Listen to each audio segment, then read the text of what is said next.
আসসালামু আলাইকুম, কেমন আছেন সবাই? আশা করি সকলেই ভালো আছেন। রমজান মাস, রমজান মোবারক সবাইকে। আজকে দ্বিতীয় রোজা। তো কে কে রোজা রেখেছেন সবাই? যদিও সবাই থাকে না, তো না জানালেও চলবে। যারা রোজা আছেন, আশা করি এবং দোয়া করি 30টা রোজা বা 31টা 29টা যে কটাই হয় না কেন, খুব ভালোভাবে রাখতে পারেন এবং আল্লাহ আপনাকে সুস্থতার সাথে দীর্ঘ নেখায়াত দান করুক। এখন দেশের যে অবস্থা, নতুন একটা সরকার চলে এসছে। আসার পরে আমরা গুড নিউজ এখন পর্যন্ত একটাও শুনি নাই, বাট ব্যাড নিউজ কিন্তু মাশাল্লাহ প্রতিদিনই দিচ্ছে তারা। সেই ব্যাড নিউজ গুলোর মধ্যে হচ্ছে একটা হচ্ছে চান্দাবাজ, মানে ওই যে নাসিরুদ্দিন পাটোয়ারি ভাই বলে না চান্দাবাজ। তো এই যে চান্দা, যেটা চান্দার নতুন একটা সংজ্ঞা চলে আসছে, যে আপোষে দিলে সেটা চান্দা নয় যদি সে আপোষে দেয়।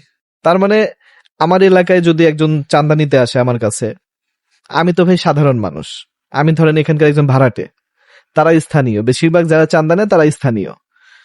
পোলাপান যেগুলো এসে টাকা উঠায় তারা আবার অস্থায়ী, কিন্তু তারা তো ওই স্থায়ী মানুষের ব্যাক সাপোর্টটা পেয়ে যায়, তো এই জন্য তারা চাঁদা নিতে পারে। তো যখন 10জন গুন্ডা, 5টা হুন্ডা, 10টা লাঠি এসে আপনার ঘাড়ের উপরে রেখে বলবে টাকা দিবি কি দিবি না, তো আপনি কি তখন দিবেন কি দিবেন না? প্রতিবাদ করবেন নাকি আপোষে দিয়ে দিবেন?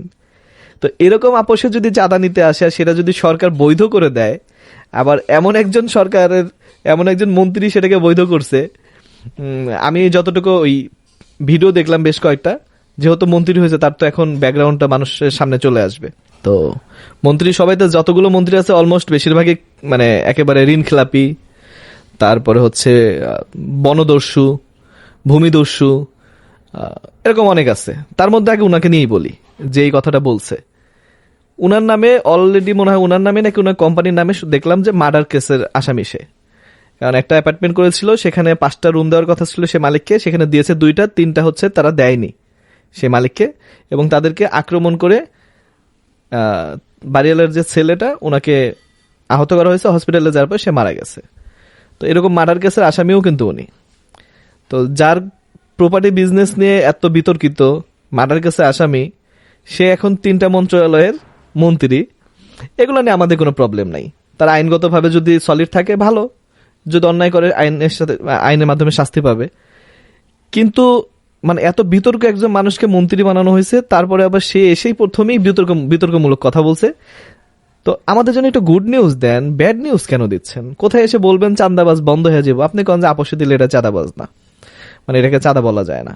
তো ঠিক আছে, এখন সবাই আপোষেই চাঁদা যাবে। গোপনে হুমকি, আপোষে চাঁদা। জয় বাংলা। আপনাদের হয়ে যাবো পরে। এগুলো কইরেন না প্লিজ, মানুষের কথা ভাবেন।